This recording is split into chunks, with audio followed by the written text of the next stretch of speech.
മലയാളികളുടെ പ്രിയപ്പെട്ട നടൻ എൻ്റെയും ജയസൂര്യയാണ് ഇന്ന് നമ്മളോടൊപ്പം വിശേഷങ്ങൾ പങ്കുവയ്ക്കുന്നത്. ഈ വിഷു ജയനോടൊപ്പം.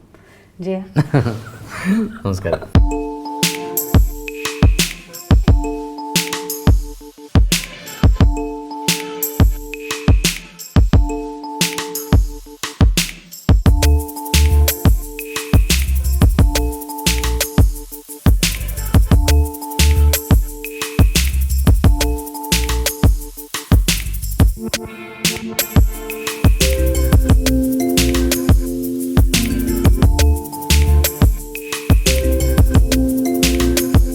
ആദ്യം ഞാൻ പറയട്ടെ, അഭിനന്ദനങ്ങൾ ഹൃദയത്തിൻ്റെ ഭാഷയിൽ. അർഹതയ്ക്ക് ഉള്ള അംഗീകാരം. ഞാൻ പറയുന്നതിന് വൈകി വന്ന വസന്തം എന്നാണ്. ഞാനും ജയനൊക്കെ എന്നേ ഞങ്ങളൊക്കെ അവാർഡ് നൽകി കഴിഞ്ഞു. എന്നാലും ഔദ്യോഗികമായി ജയസൂര്യക്കാണ് സംസ്ഥാന അവാർഡ് ലഭിച്ചത് എന്ന് പറഞ്ഞപ്പോൾ ഉള്ള ഒരു നിമിഷം എങ്ങനെ എൻജോയ് ചെയ്തു? ഇല്ല, എനിക്കങ്ങനെ വലിയ അതെന്ന് വെച്ചാൽ വലിയ ഇതായിട്ട് ഞാൻ ടി വിയിൽ നിന്ന് അനൗൺസ് ചെയ്തു ഇങ്ങനെ മിനിസ്റ്റർ ഇങ്ങനെ പേരൊക്കെ വിളിക്കുമ്പോഴത്തേക്കും ഞാൻ ഇങ്ങനെ നിർവികാര ജീവിയൊന്നും അല്ല, പക്ഷേ എങ്കിലും ഞാനിങ്ങനെ എന്നാ ദൈവമേ നന്ദിയോടുകൂടി ആ ഒരു നിമിഷത്തിനോട് നന്ദി പറഞ്ഞു. സത്യം. അത്രേ ഉള്ളൂ. പക്ഷെ തലേ ദിവസങ്ങളിലൊക്കെ നമ്മൾ എത്ര അവാർഡ് ലഭിച്ചു ജയ?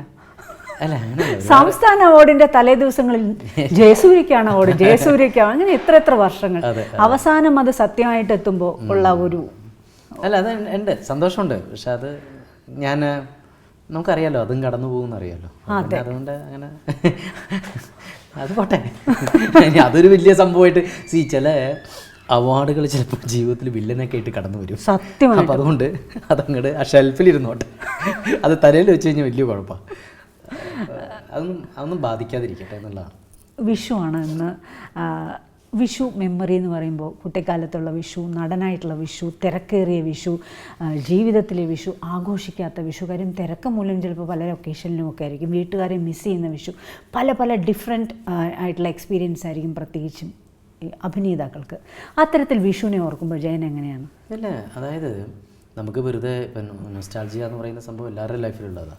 അത് ചിലപ്പോൾ ഈ വിഷുവൊക്കെ എത്തുമ്പോൾ തലേ ദിവസം നമുക്ക് സമയമുണ്ടെങ്കിൽ, അല്ലെങ്കിൽ ഒറ്റയ്ക്ക് ഡ്രൈവ് ചെയ്യുമ്പോൾ, അല്ലെങ്കിൽ ഒറ്റയ്ക്ക് ഇരിക്കുന്ന സമയത്ത് ഇതൊക്കെ ആയിരിക്കും നമ്മൾ ഫ്ലാഷ് ബാക്കുകൾ. പണ്ടത്തെ വിഷു, മറ്റേത് മറിച്ചത്, അല്ലെങ്കിൽ പടക്കം മേടിക്കാൻ പൈസ ഇല്ലാതിരുന്നത്, അതൊക്കെ വെറുതെ ഗ്ലിംസ് പോലെ വന്നു പോകും, അത്രേ ഉള്ളൂ. പക്ഷേ ഞാനങ്ങനെ വിഷുവിന് ഭയങ്കര തിരക്കുള്ള ഒരാളൊന്നുമല്ല.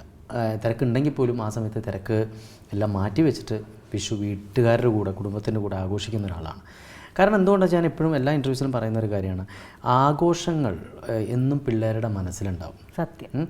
അപ്പോൾ ആ ഈവൻ വൈഫിൻ്റെ ആണെങ്കിൽ നമ്മുടെ കുടുംബത്തിൻ്റെ എല്ലാവരുടെ മനസ്സിൽ ഇന്നും സൂക്ഷിച്ച് വയ്ക്കുന്നതല്ലേ ഓണം, വിഷു, ക്രിസ്മസ്. ആ ഒരു ദിവസവും ഞാൻ തിരക്കായിട്ട് ഓടിയിട്ട് എന്താ കാര്യം അല്ലേ? ആ ഒരു ദിവസം ഞാൻ തീർച്ചയായിട്ടും അവരുടെ കൂടെ തന്നെ വേണം എന്നുള്ളതാണ് എൻ്റെ ഏറ്റവും വലിയൊരു ആഗ്രഹം. അങ്ങനെ തന്നെയാണ് കൂടുതലും എല്ലാ ആഘോഷവും. കൈനീട്ടങ്ങളെ കുറിച്ച് ഒരു ഓർമ്മ എന്ന് പറഞ്ഞാൽ, പണ്ടൊക്കെ നമുക്ക് പറഞ്ഞ പോലെ 1 രൂപ 2 രൂപ, അല്ലെങ്കിൽ അവിടെ നിന്ന് ഇവിടെ നിന്ന് കിട്ടുക 5 രൂപ 10 രൂപ ഒക്കെ എന്ന് പറയുന്നത്, അത് കൂട്ടി വെച്ച് ഒരു 45 രൂപയൊക്കെ ആകുമ്പോഴത്തേക്കും ഉണ്ടാകുന്ന ഒരു ആവേശം, എന്തോ 10 സെൻറ്റ് സ്ഥലം മേടിക്കാൻ പറ്റും എന്നുള്ളൊരു അഹങ്കാരമൊക്കെയാണ് അന്ന്. പക്ഷെ അത് വെച്ചിട്ട് കുറേ കാര്യങ്ങൾ കൂട്ടി വെച്ചിട്ട് ഷർട്ടിൻ്റെ തുണി, അല്ലെങ്കിൽ ഷർട്ടിന് തുണി മേടിക്കാൻ പോവുകയോ. പക്ഷെ എൻ്റെ പൈസയാണ് കൂടുതൽ അമ്മയ്ക്ക് കൊടുത്തിട്ട്, എൻ്റെ പൈസ ഉണ്ട് അത് വെച്ചിട്ട് മേടിച്ചാൽ മതി, അല്ലെങ്കിൽ അത് വെച്ച് സിനിമയ്ക്ക് പോകും. അങ്ങനത്തെ കുറേ കാര്യങ്ങളൊക്കെ ഉണ്ടല്ലോ. ഇന്ന് ഒരു രക്ഷയില്ലപ്പോൾ. പിള്ളേർക്കൊക്കെ 500 രൂപ കൊടുത്തു കഴിഞ്ഞാൽ മുഖത്ത് പുച്ഛഭാവം കാണാം. 500 രൂപ വെച്ചോ, കഴിഞ്ഞ പ്രാവശ്യം ഞാൻ പറഞ്ഞില്ല അച്ഛൻ കൂടിത്തരാന്ന്. അപ്പം അതുകൊണ്ട് അല്ല, പിന്നെ അത് ഒരു സന്തോഷമുള്ള ദിവസമല്ലേ, നമുക്ക് ചെയ്യാൻ പറ്റുന്നത് ചെയ്യാം. അങ്ങനെ മോൻ പറഞ്ഞു തുടങ്ങുമ്പോൾ ആദ്യയെക്കുറിച്ച് അച്ഛനോടൊപ്പം ഞാൻ ആദ്യയെക്കുറിച്ചും പറയും. കാര്യം ആദ്യമാണ് താരം. ഈ പ്രായത്ത് അവൻ്റെ ഷോർട്ട് ഫിലിം ഓർലൻഡോയിൽ സെലക്ട് ചെയ്തു, പോയി. അവൻ വളരെ ക്രിയേറ്റീവായിട്ട് ചിന്തിക്കും. എന്ന് വെച്ചാൽ സിനിമയാണ് ജീവിതം, അല്ലെങ്കിൽ സിനിമയെ കൂടെ കൊണ്ടുപോവുക. എന്നാൽ ജയൻ എൻ്റെ പല ഇൻ്റർവ്യൂവിലും ഒരുപാട് ഭാഗ്യം ചെയ്ത ഒരാളാണ് ഞാൻ. താരപ്പകിട്ടിൽ ഇത് ഹാട്രിക്കാണ് ജയൻ. എത്ര തിരക്കാണെങ്കിലും ഊട്ടിച്ചിട്ട് ഞാൻ പിടിക്കും, ഇല്ലെങ്കിൽ ജയൻ വരും. അപ്പോൾ അപ്പോൾ പറയും, വീട്ടിൽ ഞങ്ങൾ ഒരുപാട് സിനിമ സംസാരിക്കാറില്ല. അത്തരത്തിലൊരു അന്തരീക്ഷത്തിൽ നിന്നും ആദ്യം ഇത്രത്തോളം എത്തിയപ്പോൾ ഹൗ ഡു യു ഫീൽ? അന്ന് സംസാരിക്കാറില്ലായിരുന്നു കേട്ടോ, നമ്മൾ അന്ന് സംസാരിക്കുന്നു. ഇന്ന് സിനിമയാണ് സംസാരിക്കുന്നത് കൂടുതൽ. ജയൻ പറഞ്ഞു, എൻ്റെ ജയന്തി എന്നെ കാണാൻ 1-2 ആൾക്കാർ കഥ പറയാൻ വരുന്നുള്ളൂ. ആദ്യയുടെ സ്ഥിതി അതല്ല. ഞാൻ കഴിഞ്ഞ ദിവസം ഉണ്ടായിരുന്നേ, കഴിഞ്ഞ ദിവസം ഞാൻ നോക്കുമ്പോഴത്തേക്കും ഇത് മിക്കവാറും അവൻ എന്നെ പെരുന്തച്ഛനാക്കും, അല്ലെങ്കിൽ ഭരതത്തിലെ നെടുമുടിച്ചേട്ടനെ പോലെ എനിക്ക് ഈഗോ ഒക്കെ അടിക്കുമെന്ന് എനിക്ക് ഡൗട്ട് ഉണ്ട്. കാരണം എന്നെ കാണാനായിട്ട് കഥ പറയാൻ 1-2 പേര്. അപ്പോൾ ഞാനിപ്പോൾ ഫ്ലാറ്റിലാണ് താമസിക്കുന്നത്. അപ്പോൾ ഞാൻ വീട്ടിൽ ചെന്ന് കഴിഞ്ഞപ്പോഴത്തേക്കും അവനും അവൻ്റെ ഗ്യാങ് 12 പേര് 15 പേരൊക്കെ എന്ന് വെച്ചാൽ അവൻ ഡയറക്ടറാണല്ലോ. അപ്പോൾ അവന് ആർട്ട് വേണം, അവൻ്റെ അസിസ്റ്റൻസ്, അവൻ്റെ ക്യാമറ സെക്ഷൻ, ആർട്ടിസ്റ്റുകൾ എല്ലാം വെച്ചിട്ട് 10-15 പേര് എപ്പോഴും സന്നാഹങ്ങൾ കൂടെ നമ്മൾ 2 പേര് കഥ പറയാൻ. അപ്പോൾ പുള്ളിയും തിരക്കാം. വലിയ സന്തോഷമുള്ളതെന്ന് വെച്ചിട്ടുണ്ടെങ്കിൽ ജയന്തി ഈ പറഞ്ഞ പോലെ വെക്കേഷനൊക്കെ ഇങ്ങനെ ബ്രില്യൻ്റ് ആയിട്ട് യൂസ് ചെയ്യുന്നുണ്ടല്ലോ. ക്രിയേറ്റീവായിട്ട് അത് വലിയൊരു കാര്യമാണ്. ഇപ്പോൾ എന്ന് വെച്ചാൽ ഒരു എന്താ പറയണ്ടേ, എത്രയൊക്കെ പറഞ്ഞാലും കുട്ടികൾക്കുള്ള ഒരു വേദി എന്ന് പറയുന്നത് വളരെ വലുതാണ്. നെറ്റ്ഫ്ലിക്സും അത് ഏതും നമ്മളിപ്പം പറയാറുണ്ട് എയർ അറ്റാക്ക്, അതിനെ നമുക്ക് ഒരിക്കലും തടുക്കാൻ പറ്റില്ല. അത് ഇങ്ങനെ വന്ന് വീഴാണ് മണ്ണൊലിപ്പ് പോലെ. അതിൽ നിന്നും ക്രിയേറ്റീവായിട്ട് യൂസ് ചെയ്യുന്നതാണ് നമ്മുടെ ബുദ്ധി. നമുക്ക് മോശം കാര്യങ്ങൾക്ക് ഉപയോഗിക്കാം, നല്ല കാര്യങ്ങൾക്ക് ഉപയോഗിക്കാം.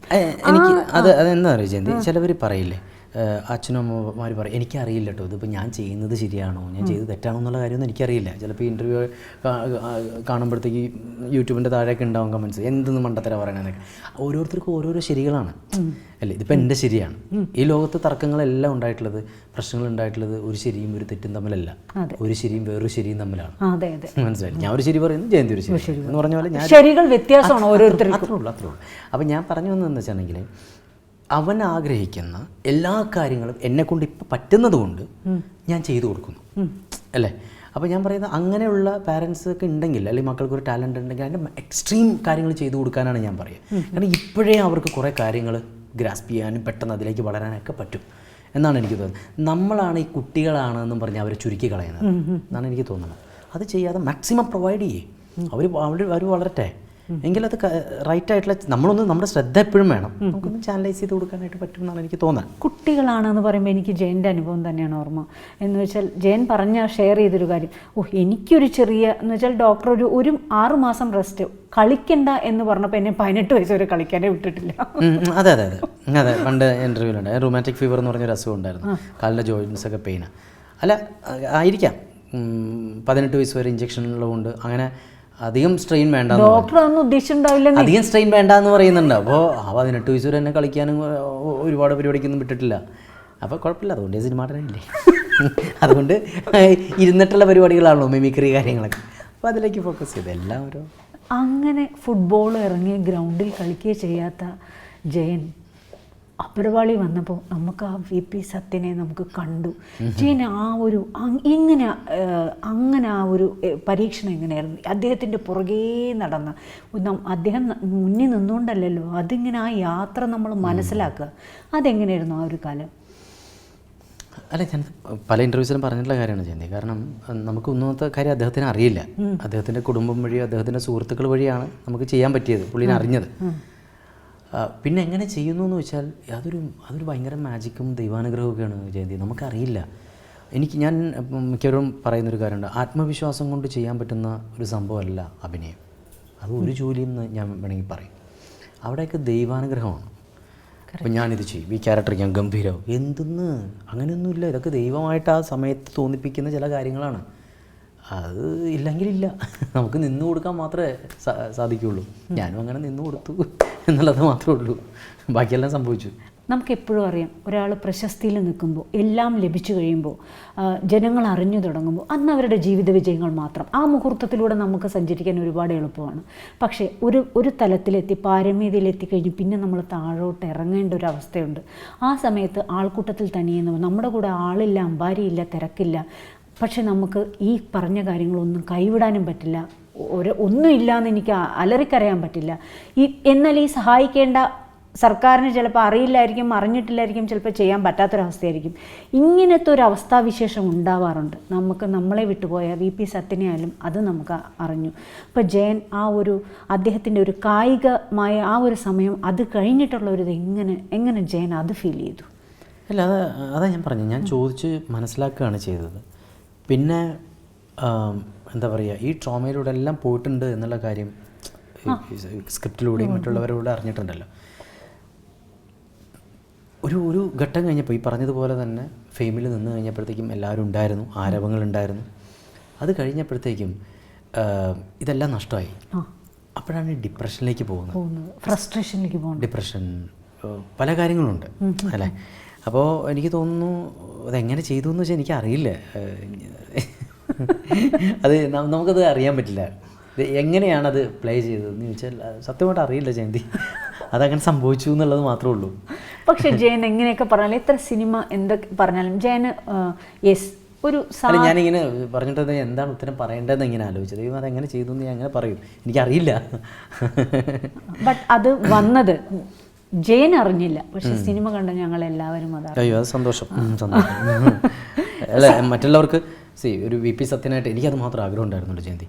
കാരണം ഞാനെന്ന് പറയുന്ന വ്യക്തിത്വത്തിന് ഇൻ്റർവ്യൂയിലൂടെയും കാര്യങ്ങളിലൂടെയൊക്കെ എല്ലാവർക്കും അറിയാം.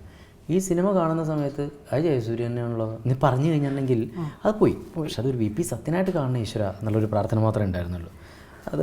അതുപോലെ തന്നെ ദൈവാനുഗ്രഹിച്ച് സംഭവിച്ചു.